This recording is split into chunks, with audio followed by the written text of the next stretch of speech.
ተጋሩ ኮይኖም ትግራይ ዘበሳውሱ ዘለው ተጋሩ ኮይኖም ትግራይ ከብልዑ ዝኸዱ ዘለው ሰባት ከዓ ንርኢ ሓደ ጌታቸው ረዳ ናይ ጌታቸው ረዳ ዘረባ እንዳደገምካ ምዝራብ ጽቡቕ ኣይክኸውንን ልቢ ህዝቢ ትግራይ ዝሕርፍፍ ሕልና ህዝቢ ትግራይ ዘቁስል ስለ ዝኾነ ጌታቸው ንህዝቢ ትግራይ 7 ግዜ ቀቲልዎ እዩ ኢለ ዝኣምን ኣነ 7 ግዜ ቀቲልዎ እዩ 7 ግዜ ዝሞትላ እውን ኣለው ተሰውኡላ 7 ግዜ ዝቀተልዋ እውን እኒኦ ከም ጌታቸው ዝበሉ ንትግራይ ኣነ ካብታ ኢንተርቪው ናይ ጌታቸው ዘውፃኽዎን ነጥብታት ንህዝበይ ከረድእ ደሊ ኩሉ ዘይሰማዕኹም ክትኮኑ ትኽእሉ ኢኹም ሰሚዕኹም እውን ጣዕም ተናዲድኩም ፍረ ነገር ዘይሓስኩም ክትኮኑ ትኽእሉ ኢኹም ሓደ ክልተ እናወልኩ ግን ኣፍታ ውሽጢ ንሳ ካብ ዘለዋ ዓበይቲ ነገራት ከረዳእኩ ጌታቸው ድሕሪ ሕዚ ኣብ ኢትዮጵያ ኮይኑ እንዳሰራሕኹ ጀኖሳይድ ዝበሃል ኣየልዕልን ኢሉ ጀኖሳይድ ዝበሃል ቃል የልዕልን ኢሉ ጀኖሳይድ የሚል ቃል ካሁን በኋላ አልጠቀምም። ፌዴራል መንግስት ጋር መሰራው ጀኖሳይድ የሚል ቃል ካሁን በኋላ አልጠቀምም። ፌዴራል መንግስት ጋር መሰራው ጀኖሳይድ የሚል ቃል ካሁን በኋላ አልጠቀምም። ፌዴራል መንግስት ጋር መሰራው ጀኖሳይድ የሚል ቃል ካሁን በኋላ አልጠቀምም። ሰምዖ ፌዴራል መንግስት ጋር መሰራው ጀኖሳይድ የሚል ቃል ካሁን በኋላ አልጠቀምም። ፌዴራል መንግስት ጋር ይሰራው ኣብ ፌደራል እናሰራሕኹ ጀኖሳይድ ዝበሃል ቃል ድሕሪ ሕዚ ኣይጥቀምን ኢሉ እንታይ ይርዳእኩም ሰው ኢሉ ቃል ጥራሕ ዲ ዝመስለኩም እዚ ቅድሚ ሕዚ ዝበልናዮ ኣብዙ የብደደቢት ዘቃልዕናዮ ጌታቸው ኣነ ባይዘወይ ዋጋ ከፊለሉ እየ ግን ትብጣዕሚ ዝሕጉሰኒ ወለዶ ትግራይ መጻእ ወለዶ ትግራይ እውን ናሃይለ ከም ሓደ ተቃላሳይ ትግራዋይ ቆፂርዎ ከም ዝኸይድ ሕልናይ ብሙሉእ ዓርሰ እምነት ዝኸደሉ ንጌታቸው ቅድሚ ማንም ሰብ ፈሊጠየ እየ ቅድሚ ማንም ሰብ ተረዲኡ እየ ፈሊጠየስ ኣቃሊዕ እየ መስዋዕትነት ከፊለሉ እየ እስካዕ ሕዚ ዝሳቀየሉ ዘለኹ ስቃየለኒ እስካዕ ሕዚ ሰብ ዘይሳቀየልካ ሰብ ዘይፈልጠልካ ባዕልካ ጥራሕ ትኽእሉ ሕማም እስካዕ ሕዚ ዝሳቀየሉ ስቃየለኒ ቀዲመ ተረዲየ እየን ጌታቸው ቀዲመ እውን ኣቃሊዕ እየ ናስሓ የብለይን ተኸተለኒ ሽዑብ ውሕድ ነይሩ ሃይለ ኣብቲ ግዜ ንሱ ጌታቸው ገደል ክእትወና ናይ ብልፅግና ልኡኽ እዩ ይደፉ ኢለ ክዛረብ ከለኹ ኣብቲ ሽዑ እዋን ንጌታቸው ከምዚ ኢልካ ምዝራብ ንፃድቃን ከምኡ ኢልካ ምዝራብ ዋጋ የኽፍል ነይሩ ዋጋ ከፊለሉ እየ ግን ሃይለ ኣማዕድየ ዝረኣኽዎም ኩሎም ብተግባር ርኢኹሞም ኢኹም መን ተሪፉ ካብቶም ሃይለ ዘለዓልክዎም ግለሰበይ ተልዕል እንድየ ዝበሃል ነይረት ሓደ ካብቶም ሃይለ ዘለዓልክዎም ሰባት መን ተሪፉ ብትግራይ ኣብ ናይ ትግራዋይነት ሽኻል መን ተሪፉ ጌታቸው ይተረፈን ጻድቃን ይተረፈን በየነ ይተረፈን ክንደያ ይተረፈን ሓጎስ ጎደፋ ይተረፈን ሸሻይ መረሳ ይተረፈን ኦኬ ካልኦቱን ይተረፉ ዘለዓልናዮም ኩሎም ከይዶም ፈሊጥናዮም ብጋኑ ዋጋ ከፊለ ኣነ ዋጋ ከፊሉ ዝትካል እዚ ሕዚ ጌታቸው ኣብ ፌደራል እናሰራሕኹ ጀኖሳይድ ዝበሃል ቃል ኣይጥቀምን ድሕሪ ሕዚ ኢልኩም ኣሎ ሰይ እንኳዕ በለ ኣነ ፈሊጠዮ እውን እየ ሪኢኹም ናይ ጀኖሳይድ ምልክት ከይህሉ ብትግራይ ሓፂን መፂን ደቅና ከፊልና ዘቃፀልናየን ሓፂን መፂን እንተይተረፈ ጊሒጦ ኣዲስ ኣበባ ክእትወን ከሎ ኣንታ ወየ ኢልና ኢና ርእስና ሒዝና ይደፍ ህዝቢ ትግራይ ሓግዘና ስምዓኒ ህዝቢ ስምዑኒ ፖለቲከኛታት ጊደፉ ብፅሑፍ እውን ናብ ህወሓት ብስልክ እውን ናብ መራሕቲ ናብ ብዙሓት ተብዙ ሚድያ ዝዛረቦ ጥራሕ ከይመስለኩም ኣነ እታ ዝኽእላ እውን ፅሒፈ ይርክብ እየ በታ ዝኽእላ እውን ደው ኢለ ይነግር እየ ጊደፉ ይብል እየ ሰምዓኒ ይረኸብኩን ህዝቢ እውን ከም ህዝቢ ኣብቱ ኣነ ዝብሎ ዝነበረ ኮመንት ኣይትፃረፈለኻ ኣይ ግለሰብ እንደይተልዕል እንተዘይኮይኑ ኣይተረኣዮ እንተ ኣነ ተረኣየነ ይተረኣዮ ሕዚ ተረኣይዎ ጌታቸው ጀኖሳይድ ኢለ ይልዕልን ማለት ጥራሕ እንታይ ኮነ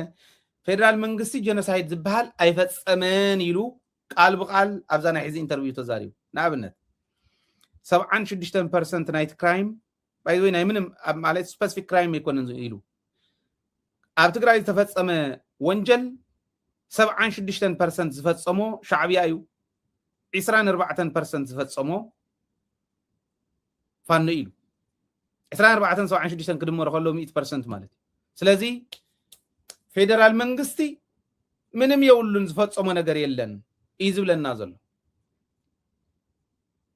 ከም ይዝብለና ዘሎ ድሕሪ ሕዚ ጌታቸውስ ጀኖሳይድ ፈጺሙ ፌደራል ኢሉ ክዛረብ ከም ዘይኽእል ከዓይነግረና ኣሎ ባዕሉ መሬት ትግራይ 48% ሒዝዎ ዘሎ ካሕትት ከም ዘይደልውን ነጊሩና እዩ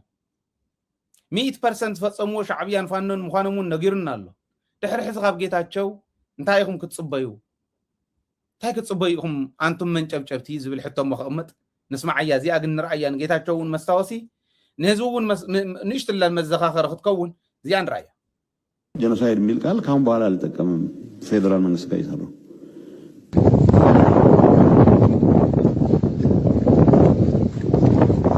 እዚ ትሪእዎ ዘለኹም ኣብ ደቡብ ትግራይ ተረቢሎም ናይ ፌደራል ሰራዊት ተረቢሎም ዝቆተልዎም መናእሰይ እዮም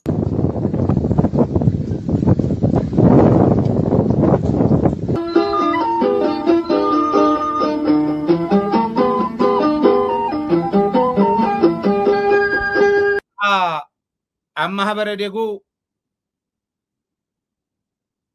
ተለማመድቲ ደቂ ኣንስትዮ ሞት እንታይ ከም ዝመስል ክሪኣ ኣብ ትግራዋይ አንጭዋ ገይረንኦ ላቦራቶሪ ኣብ ትግራዋይ ክለማመዳ ከለዋ እዩ ፌደራል መንግስት ጋር መሰራው ጀኖሳይድ የሚል ቃል ካሁን በኋላ አልጠቀምም ፌደራል መንግስት ጋር ይሰራው ኦኬ ያው እዚሁ ፋፊ ዝበሃል ነዳድሙ ሳኺዩ ህንዳዊ አክተር ምዃኑ ዝብል ዝነበረ ናይ ሻዕብያ ወታደር አይኮነን ናይ ፌደራል ማህበረ ዴቦ ላይ የተፈጸመው ድርጊት በሰዓቱ በቦታው እኛ ነበር የ5ኛ አንደኛ ብርጌድም እንደ አጠቃላይ እንደ 25ኛ እዛ ነበር ያ ድርጊት የተፈጸመው በ25ኛ ክፍለ ጦር ነው በሰዓቱ ክፍለ ጦር አዛዥ የነበረው ኮሎኔል ሶፊያን ይባላል እና ይህ ድርጊት እነዛ ሰዎች በሰዓቱ የተገደሉት እኔ ማቃቸው 43 ሰዎች ናቸው ያገኘን ግደሉ ነው ያገኘን ግደሉ ያገኘን ጨፍጨፈው ያገኛችሁን ቤት ያቃጠላችሁ ይሉ ብለው መመሪያ የወረደ ነበር እዚ ሻዕብያ ዘወረዶ መምርሒ አይኮነን መከላከያ ናይ ኢትዮጵያ ዝወረደሉ መምርሒ እዩ ጀኖሳይድ ይፈጸሙን ጀኖሳይድ ዝበሃል ይጥቀምን ዝብለና ዘሎ ጌታቸው ነዚ ማሰር ሳይሆን መንበርከክ ሳይሆን ዝም ብሎ ከቤት አውጥቶ መግደል ባር ፊት ለፊት አውጥቶ ማለት ነው እዚኦምን ኤርትራውያን አይኮኑን ኢትዮጵያውያን እዮም መንግስቲ ኢትዮጵያ ዘአዘዞም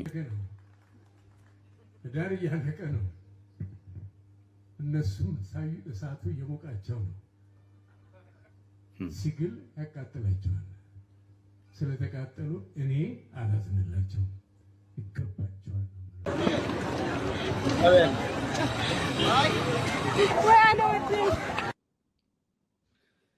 ኢትዮጵያውያን እዮም እዚኦም በፍጹም ነዚኦም ይናሓዝነሎምን አይናህናን ክበሃል ከለውን ኢትዮጵያውያን እዮም ከም ጤል ቀቂልና ንብልዓዮም ዝብሉ ዝነበሩውን ኢትዮጵያውያን እዮም ኦኬ በዓል ወርቃይተነው ኢትዮጵያውያን እዮም በስመ አብ ወወልድ ወመንፈስ ቅዱስ ኢልኩም ትግራዋይ ክትሪኡ ከለኹም ህደሙ ናይ ሰይጣን መርአያ ኢሎም ከል ዝነበሩውን ኢትዮጵያውያን ኣብ ደብረ አባይ መዓት መንእሰይ ዝሓንሸሽዎውን ናይ ኢትዮጵያ ሰራዊት እዮም ኦኬ አቦራ ሰለዋ መዓት መንእሰይ መዓት ህዝቢ ዝሓንሸሽዎውን ኢትዮጵያውያን እዮም ጌታቸው እዚዩ አይንታዩን ጀኖሳይድ ይፈጸሙን ፈጺሞም እዮም ኢለ አይዛረብን የድሕሪ ሕዚ ኢልና ጌታቸው እንታይ ትብል ትግራዋይ ጌታቸው ድሕሪ ሕዚ ትግራዋይነቱ አራጊፉ ፍጹም ኢትዮጵያዊ ኮይኑ ሞ ታ ትግራይ ትበልዕ ኢትዮጵያ ኮይኑ ንትግራይ ክበልዕ ክመጽእ ከሎ እንታይ ትብል ትግራዋይ ጌታቸው ነዚኦም ነቶም ሕዚ ዝረአኹሞም ዝረኸብካዮ ቅተል ኢና ተባሂልና ዝረኸብናዮ ንቐትል ነርና ኢሎም ተመስኪሩሎም ብኩሉ ተመስኪሩሎም ዝተረፉ ናይ ጨፍጨፍቲ ተባሃሉ ሰባት ሰደደ እሞ ምስ ሰነዶም ምስ ናይ መርትዖ ሰነዶም ምስ ዝተጻረየ ሰነድ ናብ ሕጊ ዝቐርብ ሰደደ ሓፂን መፂን ኩስትር ቢሉ ሰደደ ኢትዮጵያ ትበሃል ወንጀል ይፈጸመትን ኢሉ ምስክር ኮይኑ ዝሰርሕ ዘሎ ንዓለም ዝእምነሉ ተበደባባይ ወፂኡ ዝዛረቦ ዘሎ ማቀሊል ንዓለም ዝእምነሉ ዘሎ ኢትዮጵያ ምንም አይፈጠረትን ሻዕብያ እዩ ኢትዮጵያ ምንም አይፈጠረትን ፋኖ እዩ ዝብል ዘሎ ኣብ ኣደባባይ ወፂኡ ዝዛረቦን ብውሽጢ ኣምባሳደራት ክእምነሉ እዩ ሃየር ገይርዎ ስልጣን ይዎ ዝኔ ጌታቸው ትግራዋይ ኢሉ ጌታቸው ብትግራዋይነት መዚኑ ኣብ ልዕሊ ትግራይ ሕዚ ዝፍጽሞ ዘሎ ገበን ወሲሉ ዘይረኣዮ ትግራዋይ እንተሃሊስ ከመይ ዝበለ ሕልና ዘለዎ እዩ ከመይ ጌርና እንተርዲእናኩም ኢኹም ትርድኡ ንሕና እኮ ቆሰልና ትሮማ ቀሊል ከይመስለኩም እዚኦም ደጋጊምና ክንሰርሓሎም ከለና ትሕዚ ዝሰርሖ ዘለኹ ውሽጠይና ተሰማዓኒ ናብ ካሊእ ሕማምና ተቃላዕና ከም እንኸይድ ጽባሕ ንጎ ናይ መዓት ሕማማት ተሸከምቲ ኮይንና ከም እንተርፍ ይርዳእኒ ንህዝብና ንገብሮ ኢልና ኢና ንኸድ ዘለና እምበር መዓልታዊ ከም ዝበለ ዜና ምስራሕ ክንደይ ናይ ዝኣክል ሕማም ምዃኑ ሕሰቡ ኣነ ክነግረኩም ከለኹ ነታት ሰምዑ እኳ ዝተሰከፉ ትህሉ ኣነ ግን ነዚዩ ንክሰርሕ ኣናሊሲስ ክሰርሕ ከንብብ ክርኢ መርትዖ ከኣሪቶም መርትዖ ዝረኽቦም ከብደይ ከቁስሉኒ ሰውነተይ ከቁስሉኒ ከለው ከመይ ዝበለ ሕማም ምዃኑ 3-4 ግዜ ክንሰርሕ ከለና ብመዓልቲ ሕሰቡ እዚ ንሰርሕ ዘለና ህዝቢ ክርዳእና እሞ ጽባሕ ንጎ ከይንጋገም እንታይ ካሊእ የብሉን ዶኩመንታት ኩሉ ወሲዱ ምልክት ዝበሃል ናይ ጆኖሳይድ ከይተርፈና ዝገበረ ሰብ ጌታቸው ካብቲ ሕዚ ዝበልናኩም ንላዕሊ ካሊእ ክብል ስለዘይኽእል ድሕሪ ሕዚ ትግራዋይነቱ ኣራጊፉ ዝኸደ ኢልና እንተንኣምን እዩ ዝሓይሽ ጌታቸው ዝበሎ ይኹን ጌታቸው ብዝሓለፎ ፍጹም ንዓና ዘይምልከት ምዃኑ ዕሪና ምስራሕ ኣሚንና ምስራሕ ኣብዚ እኳ እንተነኣሰ ሓደ ክንከውን የድሊ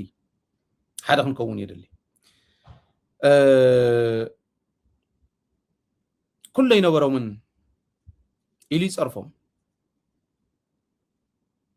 ምንም ዓይነት ንእሽትልን ኣንፈት ዝበሃል ይነበሮምን ስቂሎም እዮም ዝኸዱ ነይሮም ይብል ጌታቸው ነቶም መራሕቲ ሕወሓት ምድላው ይነበሮምን ርዲኢት እውን ይነበሮምን እንታይ ከም ዝመፀ ይፈልጡን ክሉለስ እዮም ነይሮም ይብሎም ሕወሓት ክሉለስ ኮይኑ ነይሩ ክሉለስ ዝኾነ መራራሕ ዝነበሮ እኮ ይብል እሞ ንሕወሓት ይፀርፎ ንሱ ግን ኣብቲ ሕወሓት ምንባሩ ከዓ ይፀርፍ ንኣብነት 24 ጥቅምቲ 24ንስ ከይትውቃዕ ከይትብላዕ ንዓእቶ ኢሎም ለሚኖም እዮም እትዮ እሞ ኣብ በርዝደይ ነይረ ኢሉና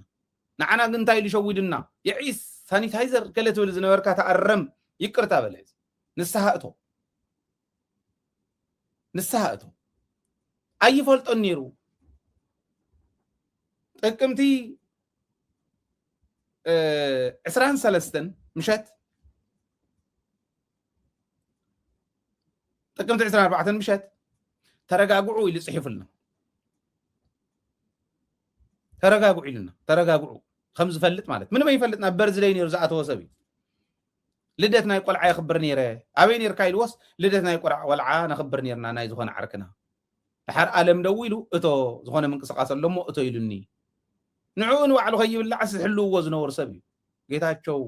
ሸዊዱና ጥራሕ ኣይኮነን ጌታቸው ብጎዲም ካራ ይሓሪድዎ ንኩሉ ትግራዋይ እስካዕ ሕዚ ዝነበረ ብምሉእ ምንም ዝፈልጦ ነገር ይብሉ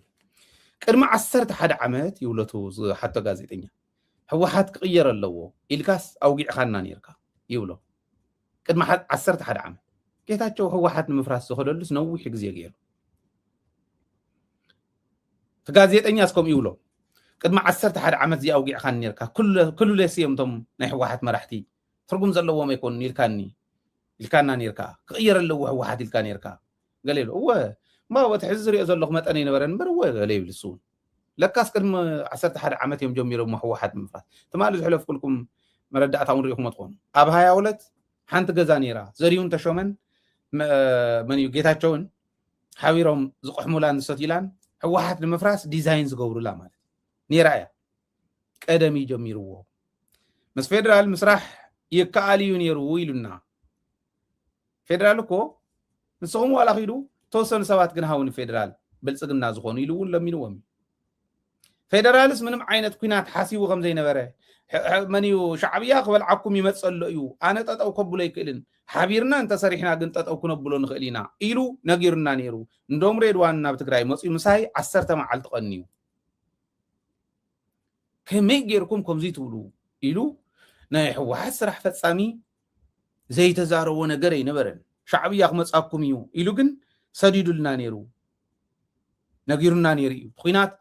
بصروا بلصقنا يكون نجميرو ويل كتبلي يوم لفداد مع تقرينيا ناغبره اديتات كلكساين من عند الخزاربنا خلو انت خميز بل عنو ديو ازين مذكار كابينا ايلو دي شعبيه ديهم زولناني مرص انت غيركم غزاو تخفرسيو من اساي قتليهم اديتات كنبعين زبلنا زنبره اساياس دي شعبيه محرت زي ولو كبير واقع فيلمنا أخفيلهم نعم نفلتينا نيتيبيا دغيفهم وارديهم يمقتيلهم يغايو كمي غيرهم يمقحقو حسو نهزب تግራይ كنرينا حبيرنا احنا ونسرح لنا ታጽም ደንዳጠና خرنا ያክን ከይና ምንም ድርድር የለነው ነፈልጦ ይናዚ ግን من ቀነባቢሩም ዘምጾ ጌታቸው ጠፊ ወደ መስለኩም ዋላ ሻዕቢያ ይቀነባብሩ ኤርትራ መንግስት ባያግዘን ኑሮ حግዝና እኮ ኢሉ ባዕሉ አብይ አህመድ شعبياس حقيزنا نمبر شعبياس وقيوهم كيبلنا زندرو كإرترا منغست تاركن بايهون نورو إرترا منغست اندزي بايقزن نورو الكل نبر قوي إرترا حقازي تيانير وانا بعال وانا نايت جونسايد أبي أحمدي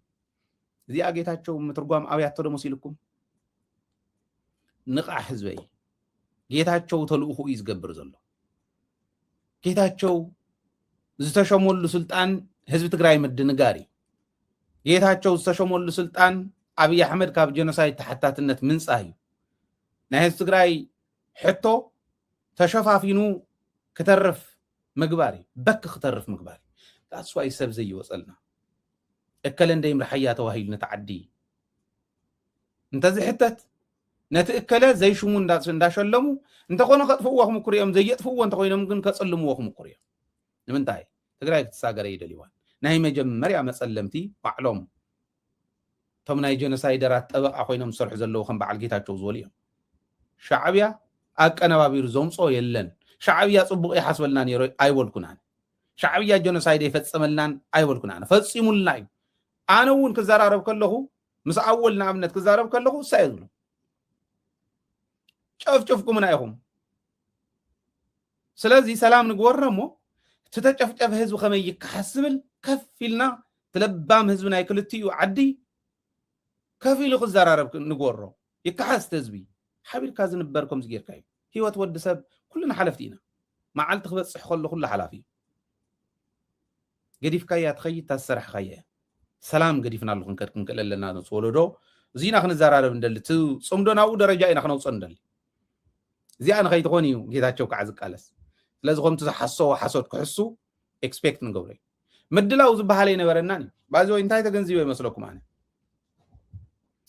انا تغنزبكو ካብናይ ጌታቸው ዝገብረን ዘሎ ዝተገንዘብክዎ ምስ ቆልዓይትም ከሪ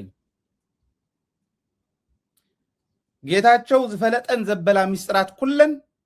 አብይ አህመድ ረኺብዎኒ ተረኪብዎኒ ብኽብሪ ጌታቸው ዝፈልጠን ዝበሃል ሚስጥር አውዚው መራሕቲ ሰራዊት ትግራይ ከመስግነኩም ጀጋኒኡኹም እንተናአሰ ናይ ሰራዊትና ምንቅስቃስ ጌታቸው ዘይፈልጦ ብዘይፈልጦ መንገዲ ጌርኩም ምኻድኩም ግርም ጌርኩም ናይ ብሓቂ ክድነቑ ይግባእ ንመሃረሉ ግድ ይብልኩም ንመሃረሉ ሃይለ ስለተዛረቦ ተጸይፍካዮ ክትከደ ይትኽእል ሃይለ ስለጸላእካዮ ተሓሳብ ተሓቂ ገዲፍ እንድሕሪት ክድርብዮ ይትኽእል ተሓቂ ንሳ ክድነቑ ይግባእ መራሕቲ ሰራዊት ትግራይ ፖለቲከኛታት ትግራይ ፍላይ ህወሓት ክትመሃረሉ ዝግባእ ግን ሕጂ እውን እንተኾነ ጽባሕ ንጎ ታሪክ ናይታ ውድብ ተሸኪሞም ሚስጥር ናይታ ውድብ ተሸኪሞም ናብ ጸላኢ ዘኽዘኽ ዝብሉ ዕሱባት እንተሃልየምኹም እከለ ጡርጡር እዩ ሞ ኢልኩም ኣቕምጥዎም ናይ ጡርጡራት ቦታ ሚስጥር ናይ ውድብ ክሕዝ ዘለዎ ሚስጥር ከይሕልፍ ክብል መላሓሱ ዝቆርጽ ከም ክንደያ ከም ተጋዳላይ ክንደያ ከምቲ ናይ ሕዚ ፈሪዕ ክንደያ ኣይኮነ ሰከራም ክንደያ ኣይኮነ ክንደያት ተገዳላይ ግን መልሓሱ ዝቆረፀ ሚስጥር ከየውፅእ ግን ሞዴልና እዩ ከም ኣዝገብር ጥራሕ እዩ ሚስጥር ናይታ ውድብ ክሕዝ ዘለዎ ሚስጥር ናይታ ዓዲ ክሕዝ ዘለዎ ካብዚ ዝተምሃርክዎ እዚ እንታይ ይብል ይመስለኩም 200 ታንክታት ነይረናና ይብል 200 ታንክታት ሒዝካ 10 ታንከኛ ነይሮም 200 ታንክ ሒዝናስ 10 ታንከኛ ኢና ሒዝና ነይርና ድሓር ድሮን መፅየን ኣቃፂለንአን ይብል ባይ ዘ ወይ ኢትዮጵያ 200 ታንክ ሒዝና ኣላንተ ነይርና 200 ታንክ ዋግአን ሕሰብዎ እሞ ባዕሉ ዝበለየ መን የውፃዮ ኢልዎ መን ይኸብዱ ረጊፅዎ ናይታ ውድብ ሚስጥር መን ይኸብዱ ረጊፅዎ እዚ ኩሉ ብእብኒ ፅሒፈ ከምዚ ባይለ ነይረ ገለታት መን ይኸብዱ ረጊፅዎ ከምኡ ኢልኩም ተሓስቡ ሰባት ክትህሉ ትኽእሉ እዮም ከብዱ ተረጊፀ ይኮነን ብደንብ ዲስከስ ገይሮም እዚኣ በለኒ እዚኣ ክብለካ እየ እናተባሃለ እዩ ተመፅኡ ከምኡ ገይሮም እዮም ከይዶም እዚኣ ዘይትርድኦ ትግራዋይ እንተሃልዩ ሰነፍ እዩ ኣብ ዝኾነ ይኹን እዋን ካሊእ ክርድኦ ይኽእል ኣብዚ ሰውዒልና ንኸይድ ስለዚ 200 ታንክ ነይረናና እንተኾነ ተወሰና የሉ ኣይኮና ተዘይኮነ ግን 200 ታንክ ከሲራ እንተኮይና ኢትዮጵያ ኢኮኖሚ ናይ ኢትዮጵያ ድዋዕዋዕ ዝበለ እዩ ዝወደቀ እዩ ክንብል ከለና እዚ እውን ሓዊስና እዩ ጌታቸው ኣብዛ ናይ ሕዚ ኢንተርቪው እንተሪኢኹሞ ኣብ ዓዲ እንግሊዝ ከይዱ ዘጥፈአን ጥፋኣታት ሽሙ ሓሰማ እዩ ኣዲስ ኣበባ ኢለኩም እየ ዝሓሰማ መፀ ቢላቶ ስለ ዝኾነት ካብ ኦሮሙማ ብደንብ ጌራ ነፂላቶ ስለ ዝኾነት ንዓኣ ከከሓሕስ ብሱር ብደንቢ ተፀኒዑ 1 2 3 ዝብል ፕሮሲጀር ወፂሉ ንሱ እውን ከም ኣክተር ሪሄርስ ገይሩ ይኣትዎ ቀልዲ ንገረኒ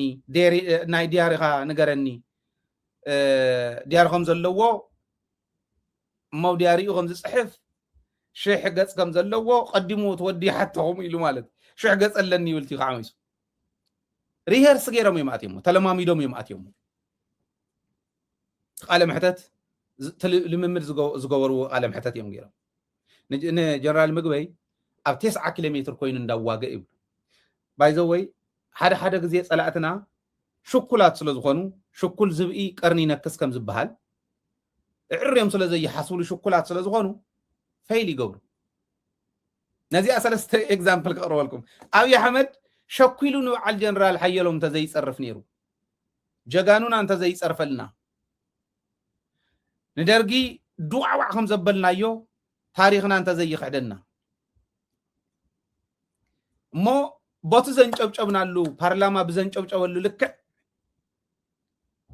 ተጋሩ ተወዲኡኹም በቃ ኣክሱም ተኣክል ከተማስ ማይ ዘይብላ ዓድዋ ተኣክል ከተማስ ማይ ዘይብላ መቐለ ተኣክል ከተማስ ማይ ዘይብላ እንዳበለ እንተዝኸይድ እሞት 100 ቢልዮን ኣጥፊኡ እየ ዝበሎ 100 ቢልዮን ንሸውዓተን ዞባታት ርእሰ ከተማ ኣካፊሉ ማይ ብማይ ገይርዎ እንተዝኾን ሕወሓት ማይ ክውሕጣ ነይሩ ሕወሓት ትበሃል ሕወሓት ረኣና ሞት ረኣና ክብል ነይሩ ህዝቢ ክንሽወድ ነርና ኣብይ ኣሕመድ ሸኩሉ ቀርኒ ነኺሱ ሽኩል ዝብኢ ቀርኒ ነክስ ማለት ቀርኒ ነኺሱ ብጀጋኑና መፂና ብታሪክና መፂና ህዝቢ ትግራይ ንእለት ቆብ ኣቢልዎ ህዝብና እንተዘይህሉ ህዝብና ከም መራሕትና እንተዝኾን ወዲቕና ነርና ነቕ ዘይብል ህዝቢ ስለ ዘለና ጥራሕ እዩ መኪትና እዩ ቆብ ኣቢልዎ ህዝቢ መሽረፈት ኢልዎ ሓደ ዶ ክልተ ጌታቸው ንእሽትለን ግዜ ህዝቢ በዲልና እዩ ኢና ሕወሓት ትመስል ውድብ ወርቂ ዝኾነ ፖሊሲ ዘለዎ ውድብ ከምዚ ጌርና ከይንሰርሕ ገለና በለ ናይ ሕወሓት ካድረታት ናብ ባዕሎም ፅዩ በለ ሕወሓት ሪፎርም ገይረክ ኣለኹ እንተዝብል ብልፅግና ገይርዋ ከፍ መበልን እዩ ሸኩ ኢሉ ንሱ እውን ልክዕ ናታቶም ስለ ዝኾነ ናብ ጎይቶታቶም እዮም ከይዶም ከም ዝበሎም ደብረፅዮን ጎይቶታቱ ስለ ዝመስል ከም ጎይቶቱ ሸኩ ኢሉ ቀርኒ ነኺሱ ክንዋረድ ነርና ኢና ጌታቸው ስማርት ብዝኾነ መንገዲ ህዝቢ ትግራይ ከምዚኣ ጎሊላት እያ እዚኣ ክንገብር ኣለና ህዝቢ ጨፍጨፍ እንዳበለ እዩ ክኽተሎ ነይሩ ምስቱ ዝነበረ ዘይሰርሓሉ ዝና እንዳሰለለሉ ዝነበረ እዋን ሓዊስና ክንጠፍ ኢና ነርና ፈጣሪ ኣይትጥፍእ ክብላ ከሎ ትታወት ማርያም ካሊእ ማለት ኣነ ሃይማኖተይ ስለ ዝኾነ ይቅርታ ጎርለይ ካሊ ዝብል ዘሎ ከይመስለኩም ቀሊል ከይመስለኩም ሰነ 21 ኢና ኣቲና ትርጉም ኣለዎ ንዓይ ከም ሓደ ኣማኒ ሰነ 21 ኢና ኣሉላ ኦፕሬሽን ልሕፅሕፅ ኣቢልዎም እሞ ብጀጋኑና ዝተሰየመ ኦፕሬሽን ንዓኣቶም ከም ነበልባል በሊዑ ነፃ ዝገበራ ትግራይ ሰነ 21 እዩ ቀሊል ኣይኮነን ኣነ እምነተይ ንሱ ስለ ዝኾነ እሱ ንዓይ ሓዙለይ ይቅርታ ግበሩለይ እንተ ዘይሕልወና ነይሩ ጌታቸው እውን ከምኡ ገይረ መሸነፍና ሃተፍተፍ ክብል ከሎ ሃተፍተፍ እናበለ እናዛረበ ፈጣሪ ሓጊዝና ህዝቢ እውን ቆብ ኣቢልዎ ኣልዋይ እዩ ኣልቆልና ጌታቸው ረዳ ኣልቆልና ኢሉ ህዝቢ ጌታቸው ረዳ ሕወሓት ውክልና ከልዕልልና ኢሉ ኣልዕልና ኢሉ ሳላ ደደቢት ስኢሉ ከይመስለኩም ዋጋ ከፊልና ደደቢት ሚድያ ህዝብና ርዲና እያ ሳላ ደደቢት ሚድያ ደደቢት ትበሃል ሚድያ ስለ ዝወነነ ህዝቢ ትግራይ ከም ደደቢት ዝበላ ትካላት ከም ሃይለ ዝበሉ እውን ደፊሮም ዝቃለሱ ማለት እዩ ኣይድፈርን ነይረቱም ሰብ ዋጋ እዩ ዘኽፍል ነይሩ ፍትናተይ ቦታ ኣብቲ ግዜ ንስኾንኩም ራእይዎ ክንደ ሃይለ ተፀረፈ ክንደ ሃይለ ተዋረደ ብዓይኖም የለን ክንደ ሃይለ ዝኸበረ ብህዝቢ ትግራይ ግን የለን ኢለ ዝኣምን ኣነ ከዓ ምክንያቱ ህዝበይ ዝጭበጥ ዝድህሰስ ነገር ሰሪሕ ርኢኒ ሓርቲ ህዝቢ ቆብ ኣቢልዎ ንጌታቸው እንታይ ሕወሓት ውክልኑ ቀልጥፍ የልዕለልና ጌታቸው ረዳ